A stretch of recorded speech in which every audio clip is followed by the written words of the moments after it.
Bonsoir à toutes et à tous, heureuse de vous retrouver ce soir dans Question d'actu. Comment préserver le pouvoir d'achat des Algériens? La question se pose avec acuité au plus haut niveau de l'État. De nombreuses décisions ont été annoncées lors du dernier Conseil des ministres. Le président de la République a annoncé notamment la révision structurelle de l'IRG et une augmentation du point indiciaire, ce qui permettra une augmentation des salaires. La flambée des prix des produits alimentaires a également été évoquée, en cause la spéculation.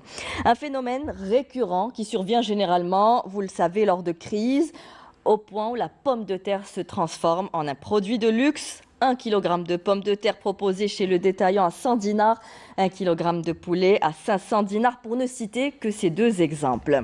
En dépit d'une offre jugée suffisante sur le marché et d'un contrôle censé être renforcé et assuré par le ministère du Commerce, les spéculateurs continuent à imposer leur diktat sur le marché. Pour contrer la mainmise des spéculateurs sur l'approvisionnement du marché, le président de la République, Abdelmajid Tebboune, a chargé le ministre de la Justice d'élaborer un projet de loi relatif à la lutte contre la spéculation avec des peines allant jusqu'à 30 ans d'emprisonnement. Pour en parler ce soir, nous accueillons sur ce plateau Monsieur Mohamed Louhaidia. Bonsoir, vous êtes le directeur général du contrôle économique et de la répression des fraudes au ministère du Commerce. Merci d'être avec nous sur ce plateau. Merci, bonsoir. Nous accueillons également Monsieur Ali Zoubar, bonsoir. Vous êtes directeur de la régulation et du développement des productions agricoles au ministère de l'Agriculture et du Développement rural.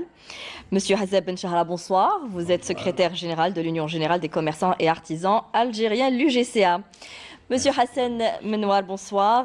Vous êtes président de l'association L'Amen pour la protection des consommateurs. Merci messieurs d'avoir répondu présent à notre invitation. Alors, première question, la spéculation, messieurs.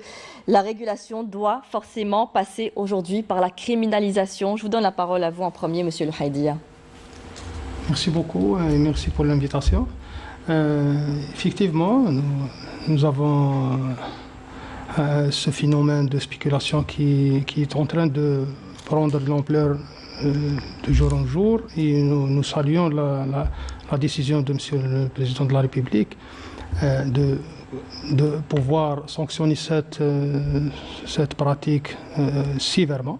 Donc cette décision, elle est prise dans le cadre d'un ensemble de décisions en faveur du citoyen, du consommateur en général. Pour préserver le pouvoir d'achat du citoyen. Bien sûr, c'est notamment en ce qui concerne l'IRJ, toutes les dispositions prises en charge par M. le Président de la République. Nous, au ministère du Commerce, nous sommes en combat permanent contre la spéculation.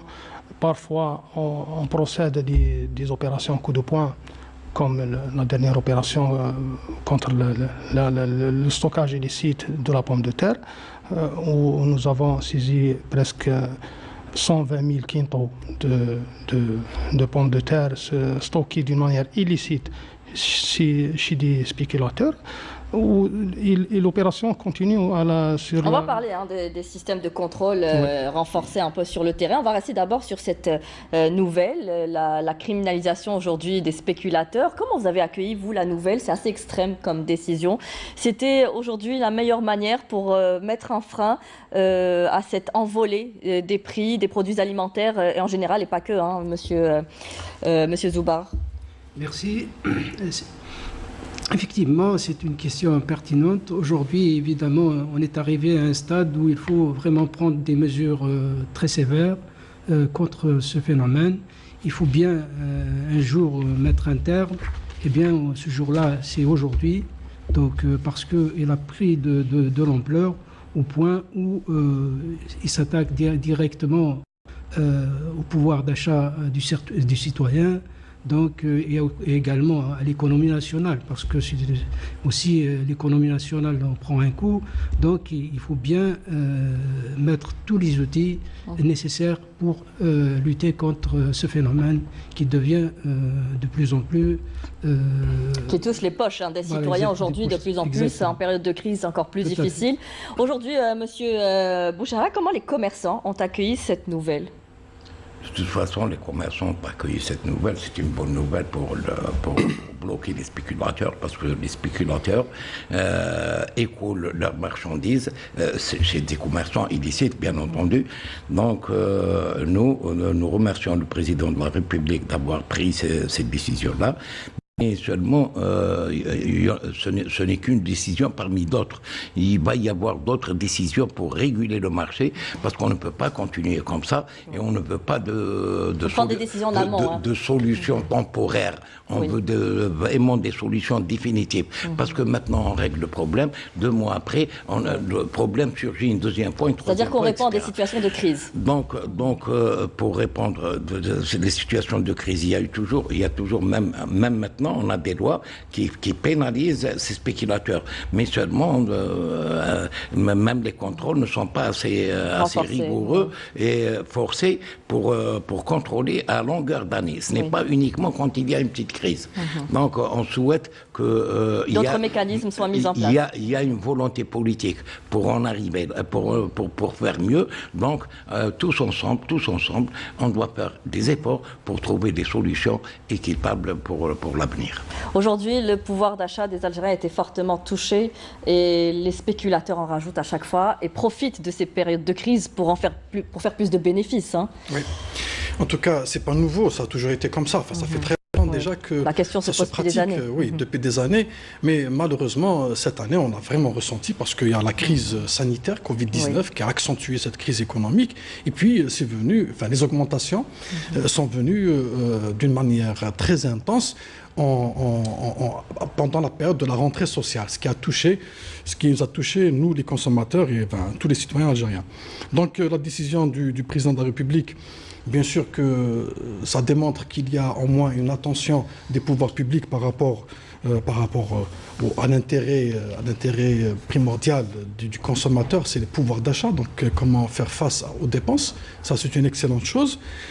Mais il va falloir qu'il y ait des mécanismes d'application. Ça va être très facile pour le ministère de la Justice d'élaborer des textes de loi, ça va être même fait rapidement, mais après les appliquer sur le terrain, ça va être difficile. Pourquoi ? Parce que la spéculation, c'est une gangrène qui a touché pratiquement je dirais, presque tous les réseaux de distribution des denrées alimentaires et autres denrées. Donc actuellement, il sera difficile de trouver où est la spéculation.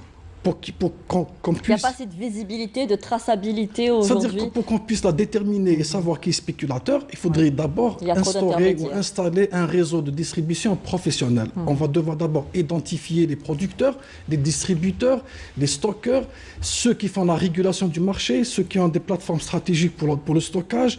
Les marchés, quand ça sort de ce circuit, c'est là qu'on trouve le spéculateur. Mais malheureusement, actuellement, pratiquement tout notre marché... Début de la chaîne.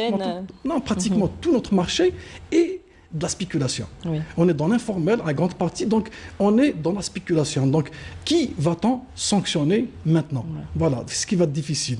Mais pour nous, en tant qu'association Al-Aman, on a encore d'autres propositions. Et on voudrait bien que les pouvoirs publics les prennent en charge. On va en parler. Alors, vous l'aurez compris, messieurs, les experts estiment que la solution ne doit pas être conjoncturelle, mais réfléchie. Cela ne résulte pas uniquement de la spéculation. Il y a aussi un déficit dans la production nationale, la régulation et le manque de marché de proximité, de gros et de détail. C'est ce qu'on reproche aujourd'hui. Comment ça se passe au niveau du ministère du Commerce? Vous devez être sur le terrain, faire un travail renforcé, contrôlé. Nous n'avons pas de facture aujourd'hui au niveau des mandataires. On a des commerçants également, des fellahs. Comment ça se passe aujourd'hui? Pourquoi on n'arrive pas aujourd'hui à imposer cela en amont pour avoir une traçabilité?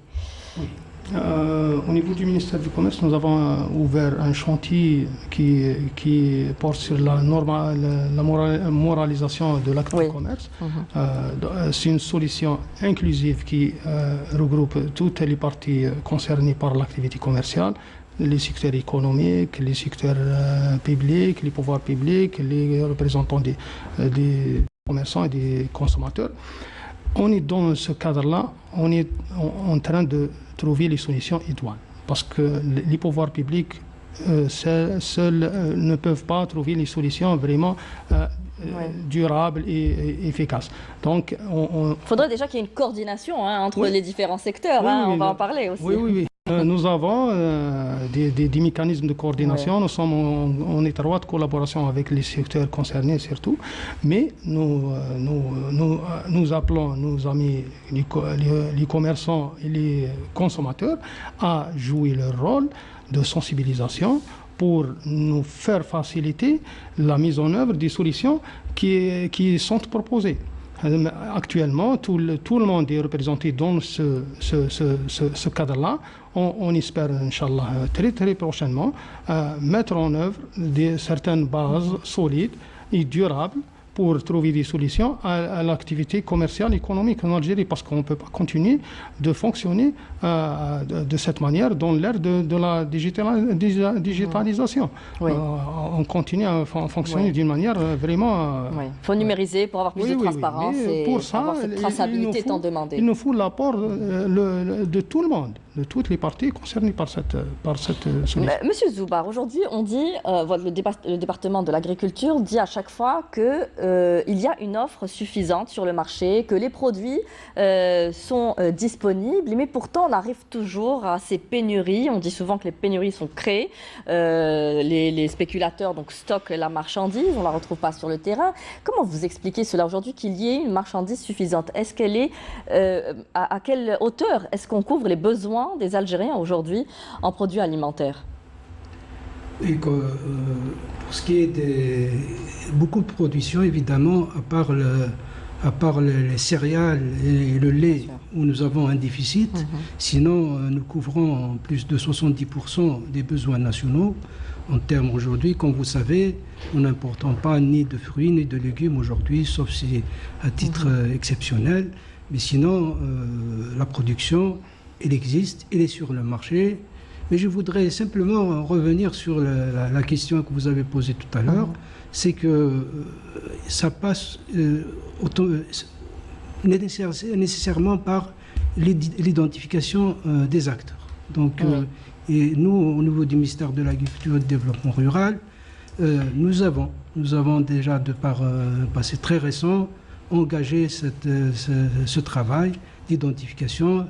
C'est d'avoir engagé une action de soutien aux agriculteurs afin qu'ils s'organisent notamment en interprofession. Donc aujourd'hui, nous avons plus de pratiquement de 19 quand même filières qui sont organisées, où les acteurs sont organisés en interprofession, et également nous nous efforçons à aider les professionnels à s'organiser en coopérative.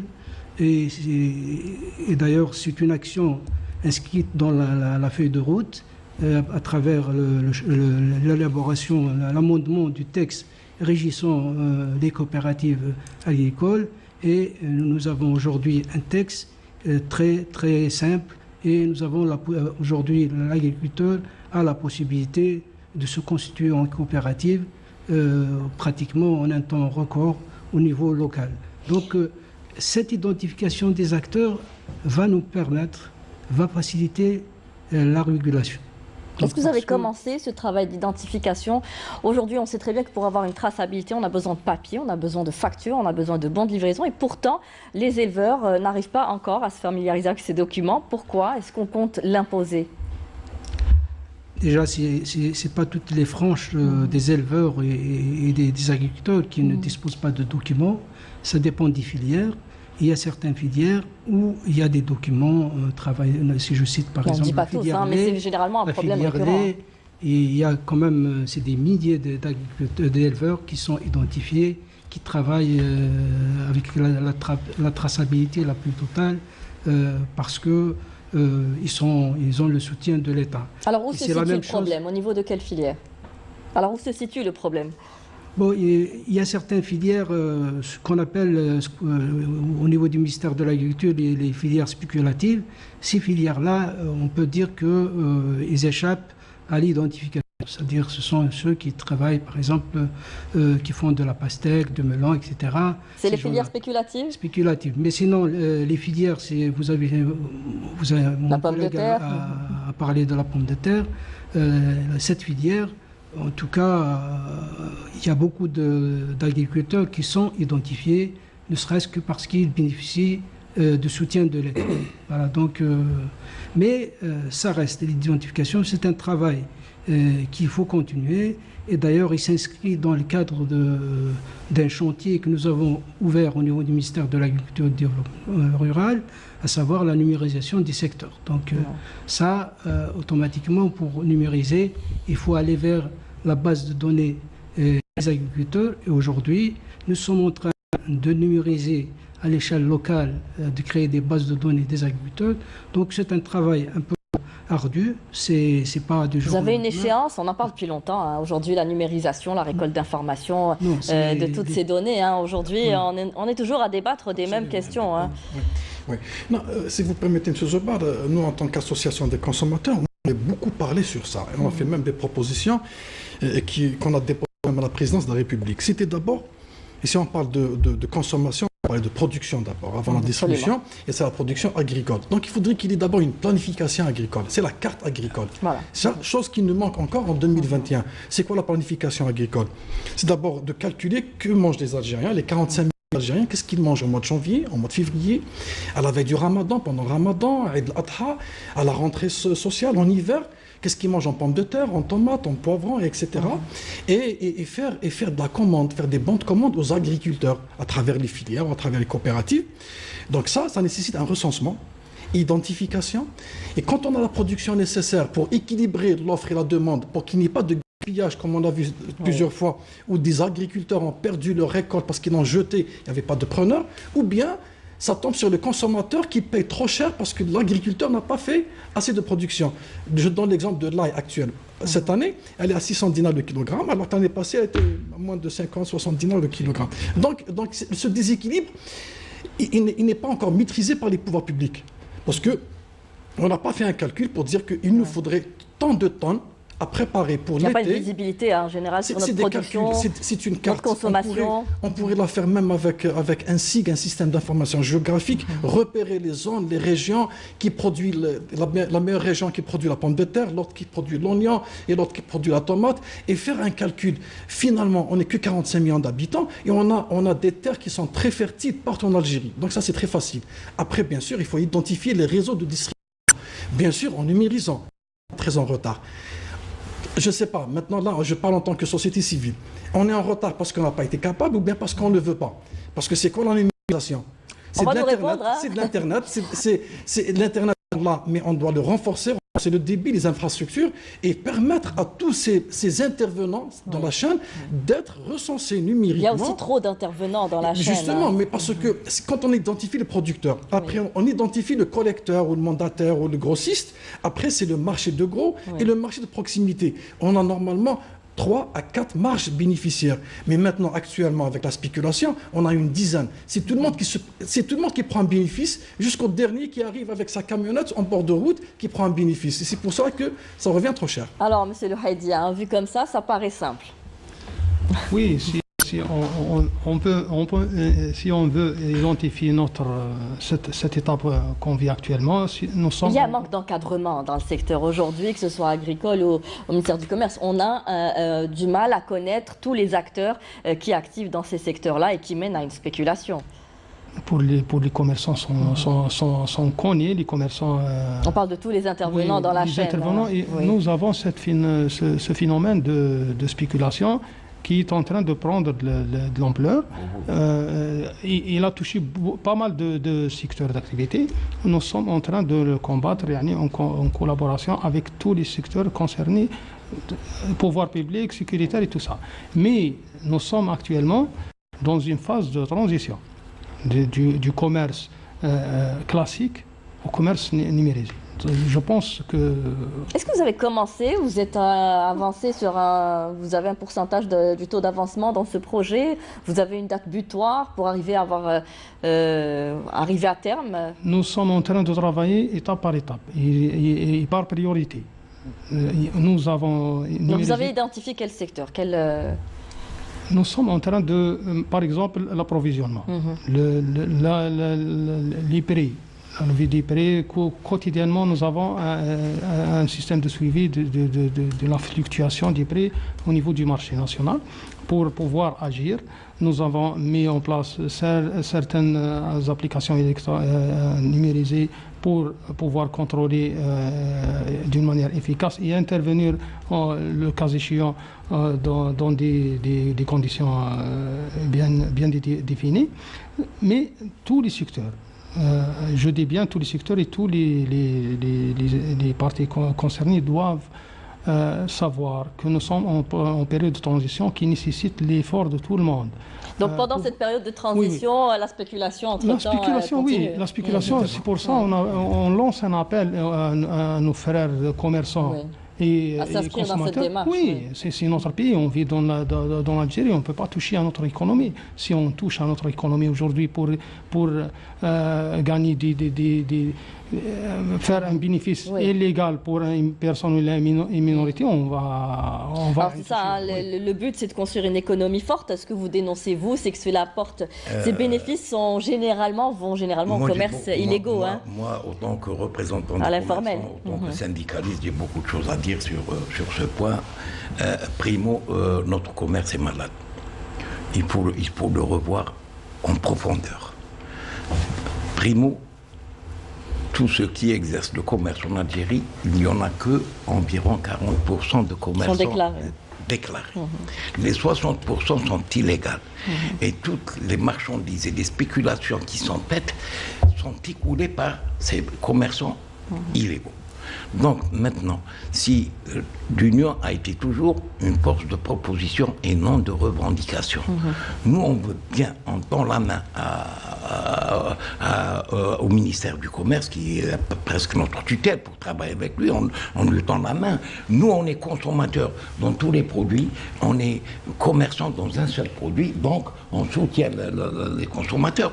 Nos frères Fedlah, ils ont besoin d'aide eux aussi, parce que déjà l'agriculture en Algérie n'est pas mécanisée à 100%. La main-d'œuvre agricole n'existe plus maintenant.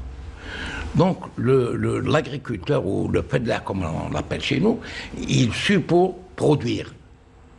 Déjà, on le remercie d'avoir produit, mais seulement ce qui fait les prix, ce n'est pas la direction du commerce, le ministère du commerce, ou c'est l'offre et la demande.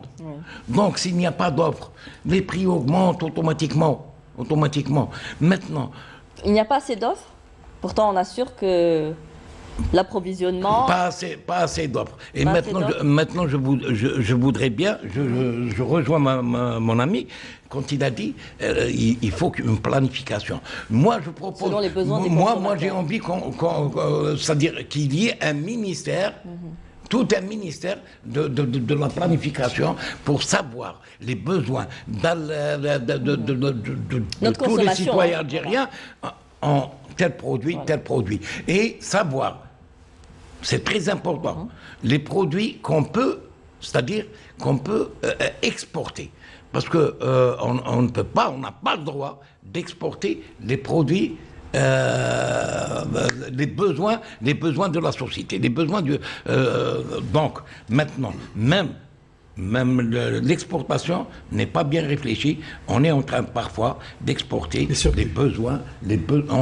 On exporte les surplus. On ne peut pas exporter les besoins du citoyen. Oui, non, mais bon, c'est clair, quand on parle d'une carte agricole, c'est pour déterminer les quantités à consommer localement et prévoir les productions spéciales ou spécifiques pour l'exportation. Ça, c'est clair. Et aussi les productions à stocker. C'est les stocks de guerre qu'on doit prévoir. Et c'est pour cela qu'après la production, on a besoin des plateformes stratégiques pour le stockage. Stockage frigorifique. On appelle stockage stratégique. Voilà. Le stockage stratégique, justement pour équilibrer l'offre et la demande.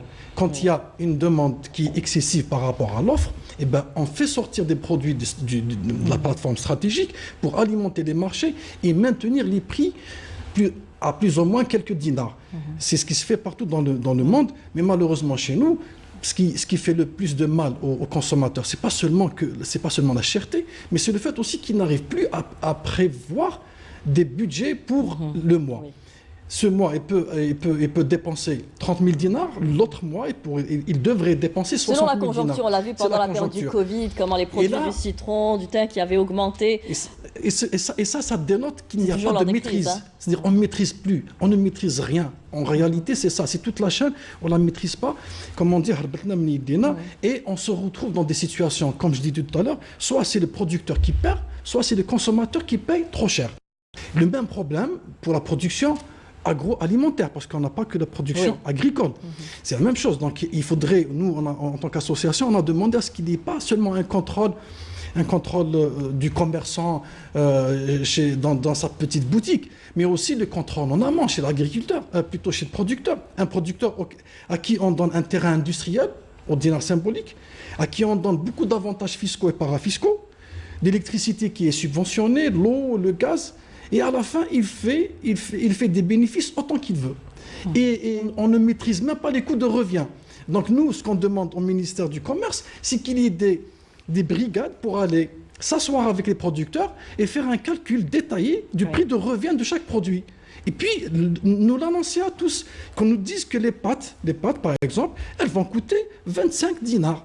Tout le monde sait que c'est 25 dinars. Maintenant, si le producteur la vend plus cher, beaucoup plus cher, au-delà de 20 à 30% de bénéfices, ça veut dire qu'il est en train de faire, qu'il est en train de prendre du sang des consommateurs et aussi de l'argent du trésor public. Donc, parce qu'il n'a pas... Du moment qu'on a donné des avantages à ces producteurs, il y a un cahier des charges. Sur le cahier des charges, on doit même dire que vous avez des avantages fiscaux. Ce que je disais, c'est beaucoup des produits qui sont subventionnés sur lesquels on fait le plus de bénéfices.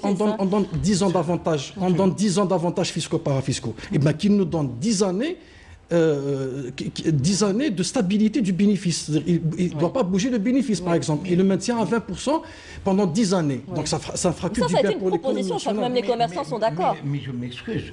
Là, il faut une réglementation, parce qu'il n'y a pas de réglementation qui est, c'est-à-dire, qui limite les bénéfices. Maintenant, on peut vendre la pomme de terre, on l'achète à 20 dinars, on peut la vendre à 200 dinars, on ne peut pas être contrôlé parce que la loi, le marché est libre. Oui. Donc, pour nous, commerçants, parfois, on voit les contrôleurs, nos amis du commerce, qui viennent contrôler le commerçant qui est le dernier maillon de la chaîne. On lui demande la facture.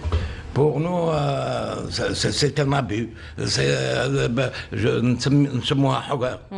Pourquoi ne pas demander au premier maillon de la chaîne, on est d'accord pour travailler avec la facturation. Non seulement pour savoir le produit, d'où il vient, etc. Même on est d'accord pour la traçabilité du produit, on est même d'accord pour avoir un taux de bénéfice, un pourcentage de bénéfice sur le produit. Si on travaille avec la facturation, on peut faire ça. Mais seulement maintenant, la première des choses qu'on doit faire, si c'était nous, on doit, c'est-à-dire trouver une solution, parce que je ne dois pas dire éliminer ou là, trouver une solution pour le marché informel. Et nous, on a des propositions pour cela. Mais vous avez toujours dénoncé ça, pour le marché informel. Mais je m'excuse, ceux qui font le commerce parallèle, ce sont des Algériens. Ils ont besoin ils ont des familles, etc. Essayez de les intégrer dans le commerce légal. Monsieur le représentant du ministère du Commerce, il est au courant. On a plus de 500 marchés couverts à travers le territoire national qui sont fermés. Donnons-les à ceux-là. Il y a plus de 50 000 ou 51 000 locaux du président de la République qui sont fermés, donnons-les à ceux-là. Il y a des investisseurs qui veulent investir. La somme d'argent qui circule dans la formelle. On va trouver une solution, même pour la couverture sociale de ceux-là, de ces citoyens-là. Ils n'ont même pas de couverture sociale. Donc le commerce illicite, c'est lui qui fait défaut. Alors, est-ce que tous les commerçants sont d'accord d'abord pour aller vers ces mécanismes, il dit pour la facturation, pour la limitation de la marge bénéficiaire, et puis aujourd'hui finalement, il le dit, qu'est-ce qu'on fait pour intégrer le marché informel au commerce légal? Tout à fait. Au début, j'ai dit que nous sommes en train de revoir le mécanisme général dans le cadre de la normalisation des activités commerciales. Dans ce cadre-là, tout le monde a été représenté, y compris nos amis de l'UJCA et toutes les associations du consommateur. Donc, le problème de la facturation, c'est le problème crucial, que tout le monde était d'accord pour que nous travaillons en collaboration étroite pour faire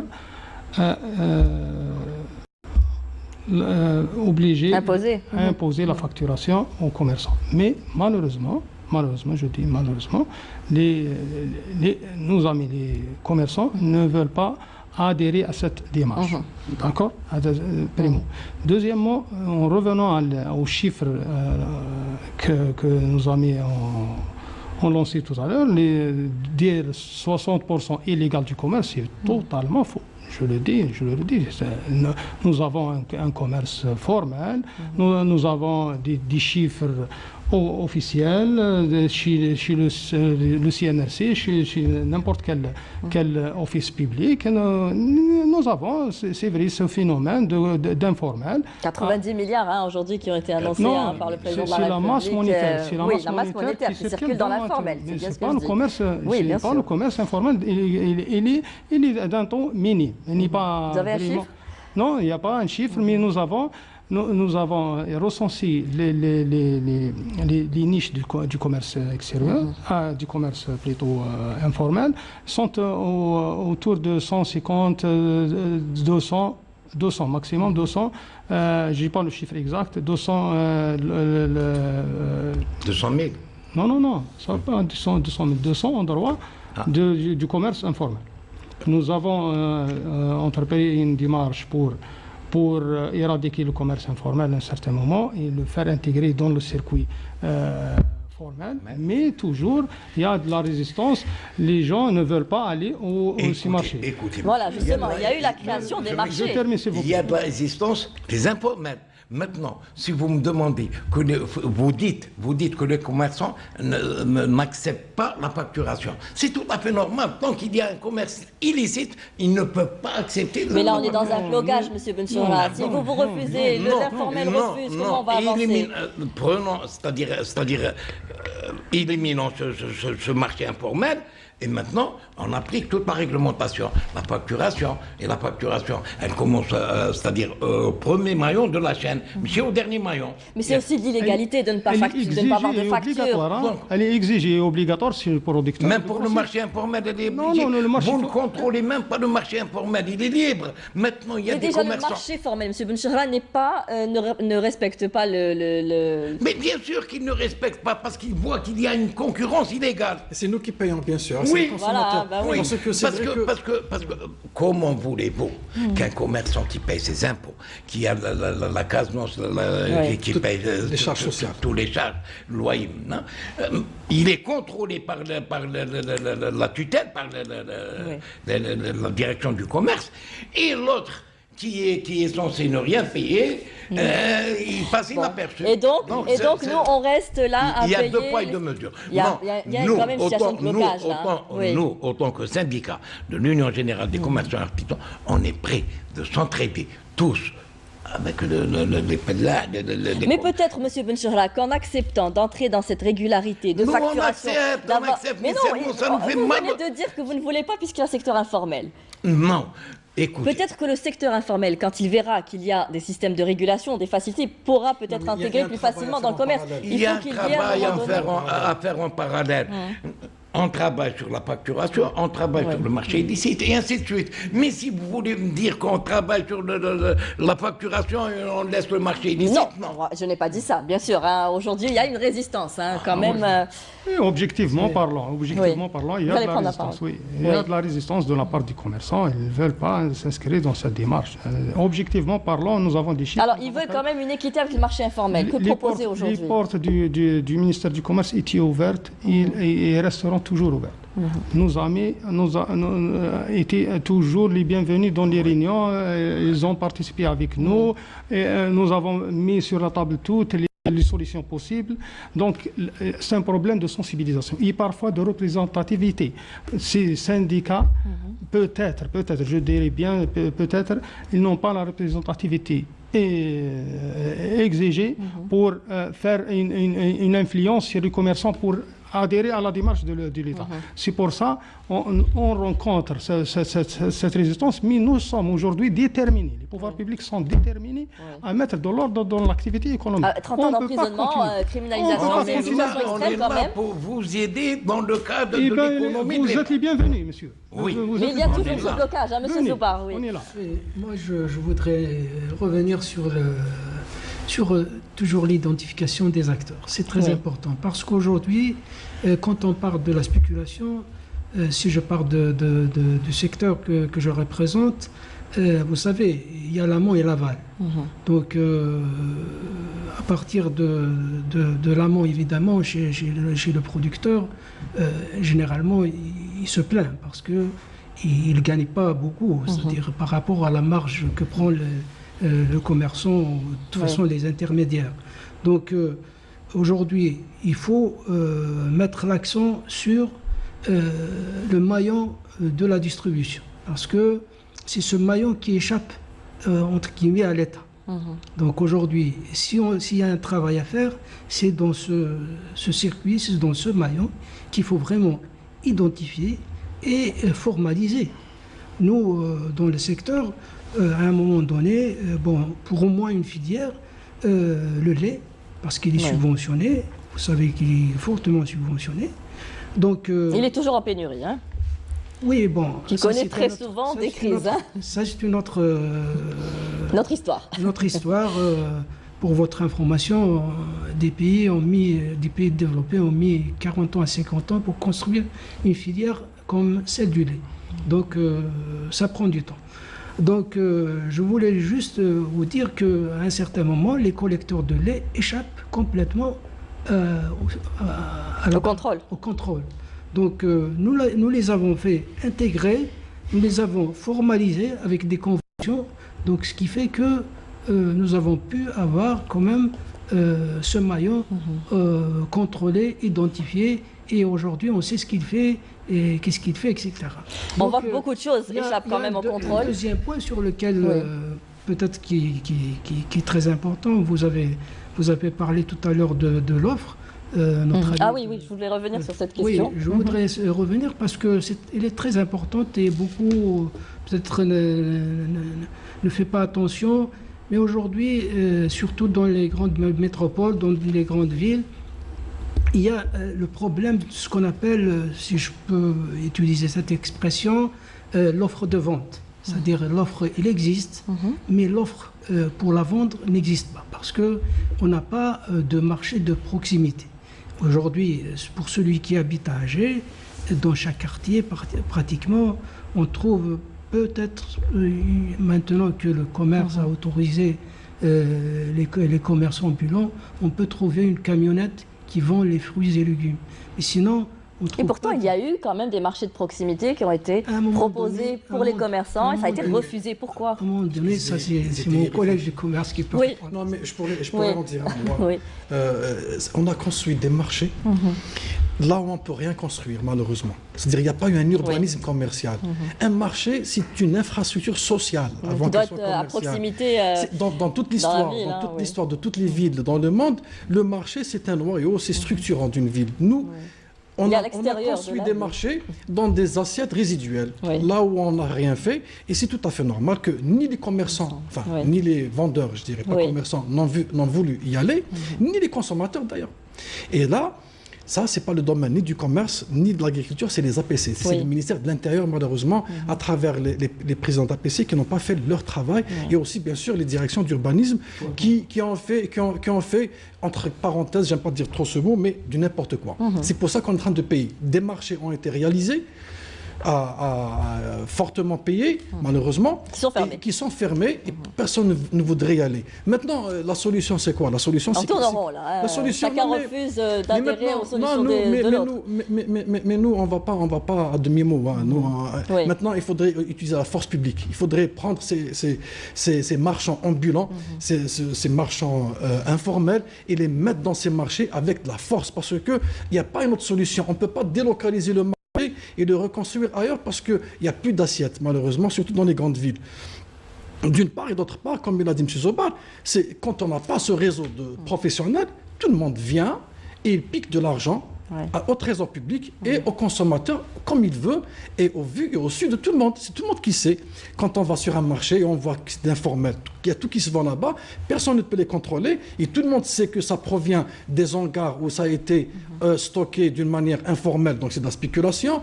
La distribution, elle se fait sans le respect des normes.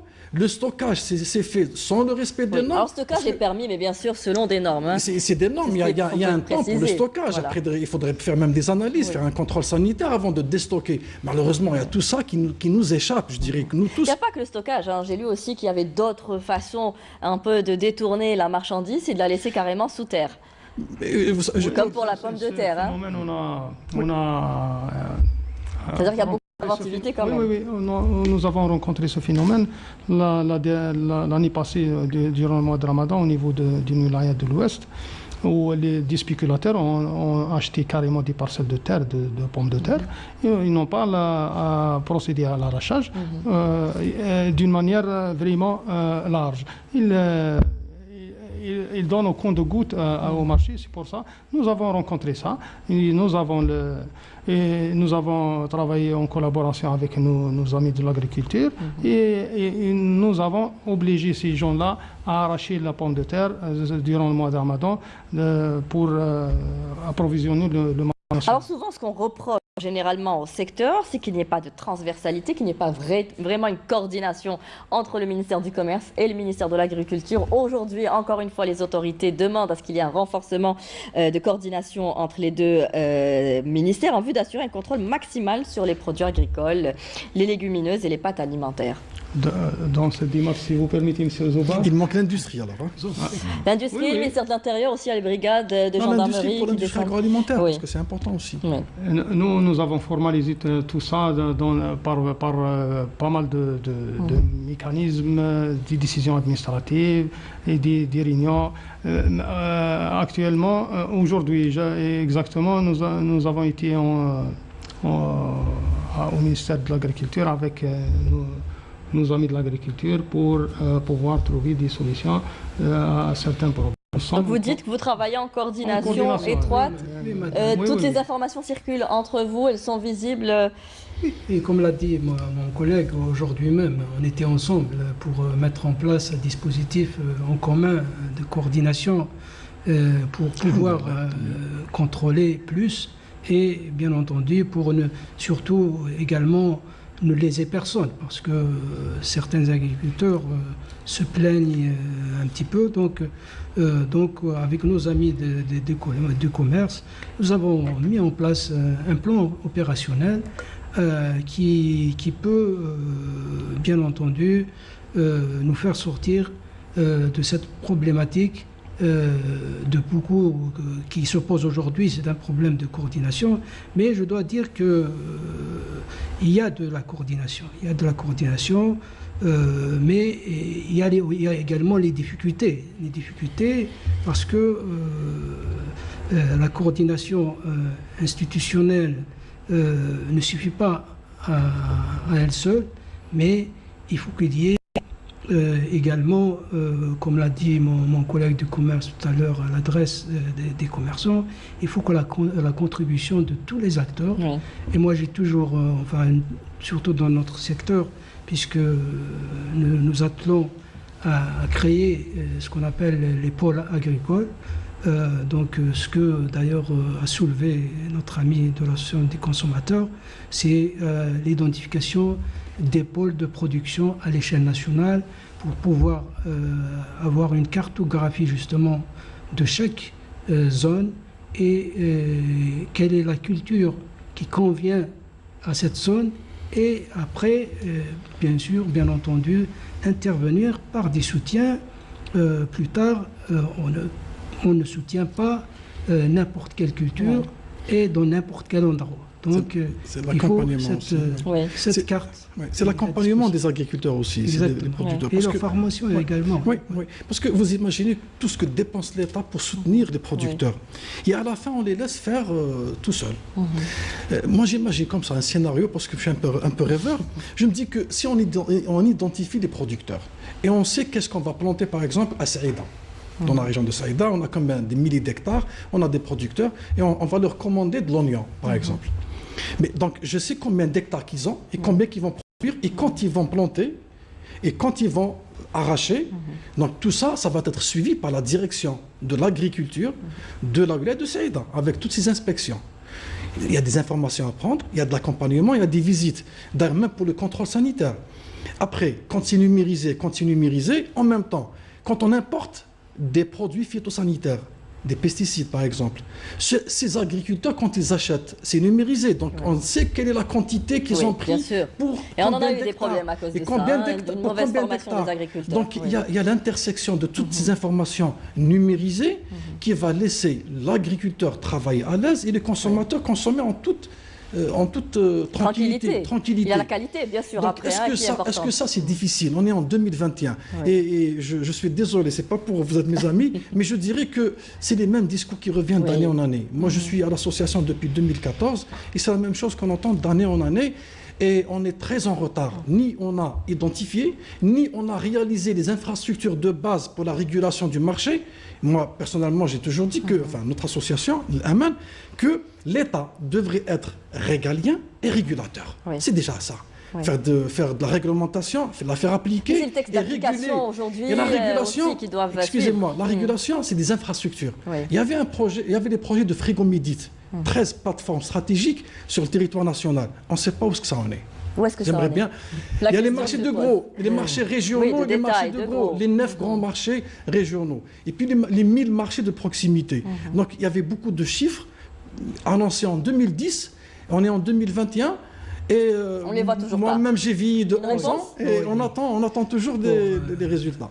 Il y a bien entendu le secteur public, frigomidite, qui relève du groupe agrologue, bien entendu, qui est un outil de régulation, parce qu'à l'origine, effectivement, le gouvernement, bien sûr, à travers des bassins de production, donc il a imaginé, bien sûr, l'installation aussi bien des marchés de gros qui appartiennent à Magro, qui relèvent du ministère du Commerce, et également les plateformes logistiques et des entrepôts frigorifiques qui y appartiennent à Frigomidite.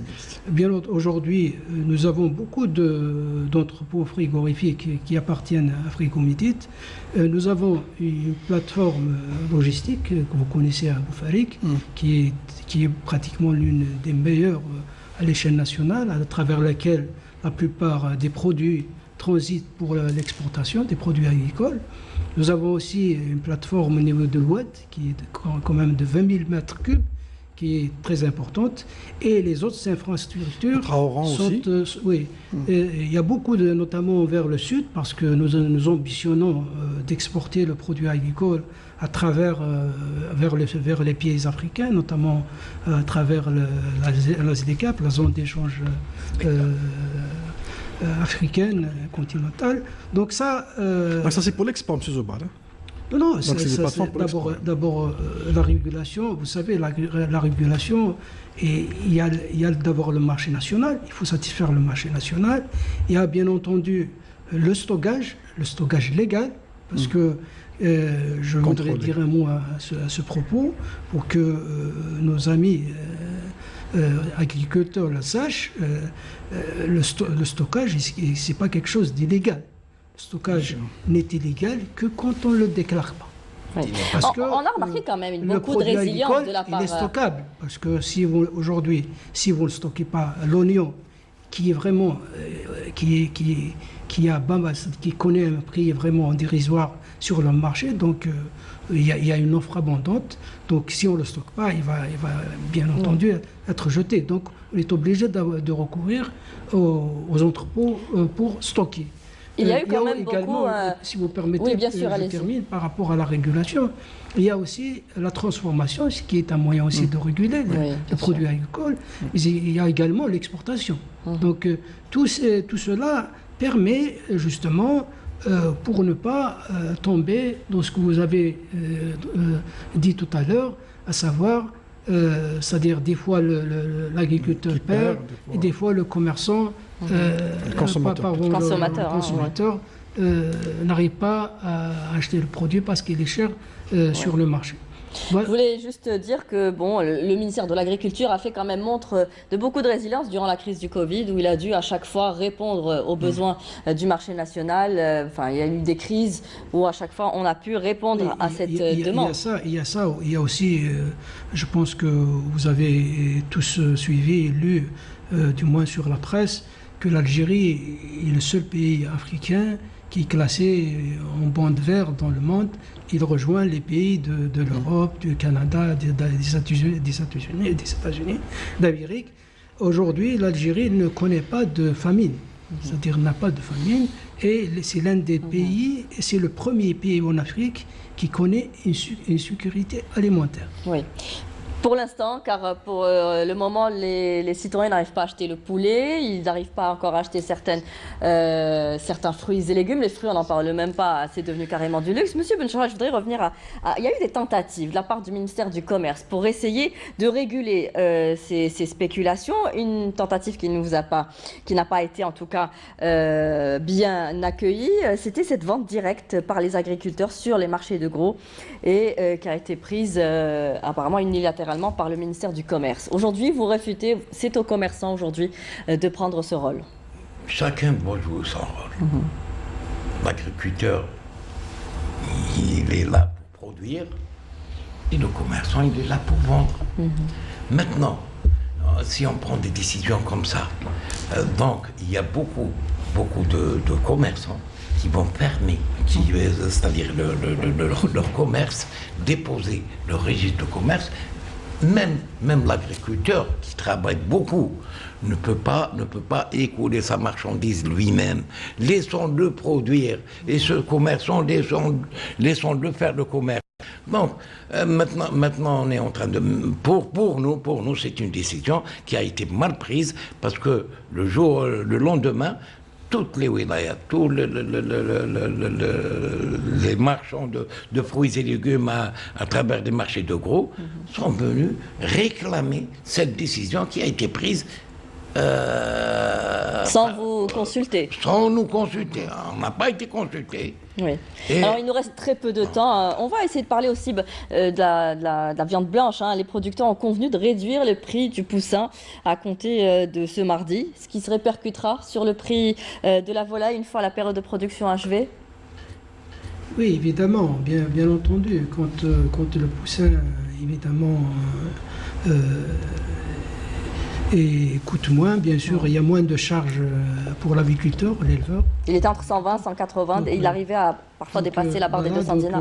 Effectivement, la connue, là, c'est justement, on revient toujours à la spéculation, parce que il n'y a pas de raison que le poussin arrive à 180 dinars, voire à 200 dinars. Oui. C'est pas normal. Alors que son coût peut-être ne peut pas dépasser les 60 à 70 dinars. Donc, c'est pas un problème d'offre et de demande. Production. Oui, mais l'offre et la demande n'est pas toujours la réponse adéquate. Il y a de la spéculation. Il faut le dire clairement. Donc, nous, bien sûr, dans le cadre de dialogue permanent avec les professionnels, nous avons ouvert le dialogue avec eux pour négocier avec eux, c'est-à-dire pour les aider, à vrai dire, à négocier, parce qu'il y a beaucoup de... C'est dans le cadre interprofessionnel, parce qu'il y a les agriculteurs qui achètent le poussin, il y a les producteurs de poussins, c'est-à-dire il y a tous les maillons, donc on les a tous rassemblés, réunis, et bien sûr, on a arbitré entre eux pour pouvoir... Il nous reste très peu de temps. Je voudrais quand même qu'on parle de cette loi sur la concurrence. Il y a des amendements qui sont prévus justement, qui sont proposés dans le cadre du projet de loi de la concurrence concernant les marges bénéficiaires, l'encadrement des prix des produits de base, le monopole sur le marché et les règles de la concurrence loyale en œuvrant à conférer davantage de transparence aux transactions commerciales et professionnelles. Avant de vous répondre à cette... Vous avez 30 secondes, on arrive au terme de l'émission. Uniquement pour la décision prise dans le cadre de la régulation du marché et dans le cadre de la protection du consommateur et de son pouvoir d'achat. Nous avons constaté qu'il n'y a pas assez de traçabilité qui nous permettent de déterminer les marges bénéficiaires de chacun Nous avons pris cette décision pour pouvoir donner aux consommateurs une alternative d'acheter ses besoins d'une manière... C'est pour ça, si on avait la traçabilité nécessaire, on n'a pas pu le faire. Mais c'est une décision réglementaire, elle est prévue par la réglementation. Revenons à votre question. En 10 secondes, s'il vous plaît. Très bien. Sinon, on va nous couper. D'accord. La loi sur la concurrence, elle est en train d'être révisée pour déterminer les marges et pour permettre à l'État d'intervenir d'une manière légale pour réguler le marché. Un des autres mécanismes qui doit rentrer dans la régulation. Je ne sais pas si on va nous accorder encore 10. Monsieur Menoual, oui, on nous les accorde. Je voulais savoir quel est le rôle du citoyen dans tout cela. Aujourd'hui, est-ce qu'il doit aussi dénoncer toutes ces hausses ou ces hausses de prix Vous savez qu'il fut un temps, on disait aux citoyens, même sur ce plateau, on disait que si on ne peut pas acheter de la viande, il faut aller manger des lentilles, des haricots et des pois chiches. Mais aujourd'hui, on ne pourra pas le faire. On pourra même pas les lentilles, les pois chiches. Parce que ça coûte cher. Et là, moi, je profite pour demander donc, aux autorités du pays de revoir le système de la TVA. Parce que revoir l'IRG ne touche pas à tous les Algériens. Ce n'est pas tous les Algériens qui sont déclarés, qui ont des salaires et dont on peut toucher l'IRG. Mais la TVA qui est à 19% sur tous les produits, ça c'est anormal. C'est pas normal qu'on paye 19% sur une bouteille d'eau minérale et on paye 19% sur un bijou en or et en saphir. Ça, c'est pas normal. Donc, il faudrait revoir et même éliminer la TVA temporairement. Action solidaire avec le peuple. Éliminer la TVA temporairement sur les produits de large consommation. Nous, on va gagner, nous tous, on va gagner presque 20%, presque un cinquième. C'est-à-dire sur 1000 dinars, on va gagner 190 dinars dans notre poche pour acheter autre chose. Donc ça, c'est une demande qu'on fait au pouvoir public parce qu'on l'a fait autrement par écrit. Ça n'a pas abouti, mais j'espère qu'à travers l'écran de Canal Algérie, qu'elle puisse passer. Monsieur Benchoua, prêt à faire des efforts pour la facturation?